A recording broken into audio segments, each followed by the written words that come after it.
আজকে মোসাদ্দেক এবং জুবায়েরের উপর ঢাকা বিশ্ববিদ্যালয়ে আক্রমণ করেছে ছাত্রদল। আপনাদের কি মনে হয় এই যে ছাত্রদলের যারা আক্রমণ করেছে তারা সবাই কি জিয়ার সৈনিক, জিয়ার আদর্শ বাস্তবায়ন করতে গিয়েছে? ঢাকা বিশ্ববিদ্যালয়ের সাবেক ছাত্র হিসেবে পার্সোনাল এক্সপেরিয়েন্স থেকে একটা কথা বলি, এর মধ্যে অর্ধেক যারা আছে তারা হলো ক্যাম্পাসে শুধুমাত্র ফাও খাওয়ার জন্য হলো এই আক্রমণে অংশগ্রহণ করেছে। আর 20% গেছে যারা হলো ঢাকা বিশ্ববিদ্যালয় এবং এর আশেপাশের অঞ্চলগুলো থেকে চাঁদাবাজি করবে, তারা হলো এই আক্রমণে অংশগ্রহণ করেছে। আপনাদের কারো কারো মনে হতে পারে যে ঢাকা বিশ্ববিদ্যালয়ের ছাত্রদেরকে আমি এত ছোট করছি কেন, ক্যাম্পাসে ফাও খাওয়ার জন্য ওরা কেন মারামারি করবে। ছোট্ট একটা ঘটনা বলে শেষ করি। আমি যখন ঢাকা বিশ্ববিদ্যালয় ক্যাম্পাসে ছিলাম তখন আমাদের এক বড় ভাই আর কি, 2 ব্যাচ সিনিয়র, উনি ইদানিং কিছু নামটাম কুড়িয়েছেন, সিনেমা টিনামা বানিয়ে জয়া হাসান উনার সিনেমায় অভিনয় করেছেন। তো উনার সাথে আমার ছোট্ট একটা ঘটনা যেটা আমি কোনোদিনও ভুলতে পারবো না, যে ঢাকা বিশ্ববিদ্যালয়ের ছাত্ররা এত ছোট লোক হতে পারে। আমি এবং উনি একসাথে ক্যান্টিনে গেছি, যাওয়ার পর আমি ধরেন একটা খাবার নিলাম, নিয়ে সেটা খাচ্ছি, উনি গিয়ে ইলিশের একটা পিস নিয়ে আসলেন, মানে এক বাটি তরকারি নিয়ে আসলেন, এনে সেটা খেলেন। খাওয়ার পর গিয়ে আবার ইলিশ মাছের একটা মাথা নিয়ে আসলেন, সেটা খেলেন। তারপর আবার গেলেন, গিয়ে আবার একটা বাটি নিয়ে আসলেন, সেটাতে এক এক পিস লেজ ছিল ইলিশের, সেটা খেলেন। তার মানে মাথা, লেজ এবং মাঝখানের পিস খেয়েছেন। খাওয়ার পরে উনি আবার গর্ব করে, ওই যে ওনার পলিটিক্যাল এক ফ্রেন্ড যখন আবার আসলো, পরবর্তীতে জয়েন করলো, বললো আজকে আস্ত একটা ইলিশ খেয়েছি, লেজ মাথা একদম পিস সব খেয়েছি।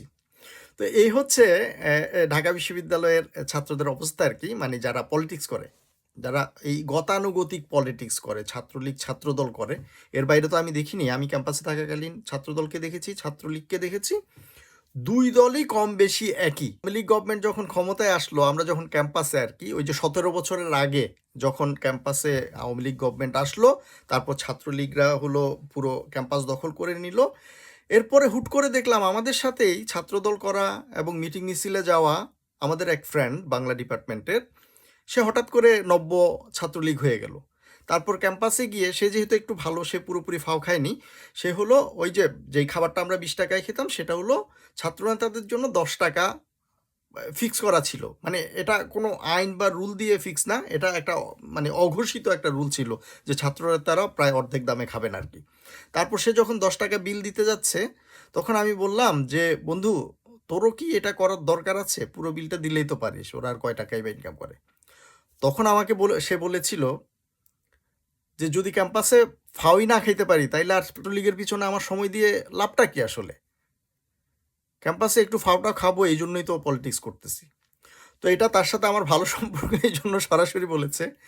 এই জন্য আমি বললাম আজকে যারা মোসাদ্দেক এবং জুবাইরের উপর হামলা করেছে, এর মধ্যে 50% হচ্ছে ক্যাম্পাসটাকে অশান্ত করে ছাত্রদল যেন ক্যাম্পাসটাকে দখল করতে পারে, বর্তমান ডাকসু নেতারা যেন নিষ্ক্রিয় হয়ে যায়, এবং তারা যেন ক্যাম্পাসে গিয়ে এখন যেটা পারছে না আর কি, ওই যে অবৈধভাবে বিভিন্ন রুম দখল করে পলিটিক্স করবে, এরপরে গিয়ে হলো ক্যাম্পাসের যেই ক্যান্টিনগুলো আছে সেগুলোতে ফাও খাবে, যেই দোকান অন্যান্য দোকানগুলো আছে সেগুলোতে ফাও খাবে, তারপর আশেপাশের এলাকাগুলো থেকে চাঁদা তুলবে।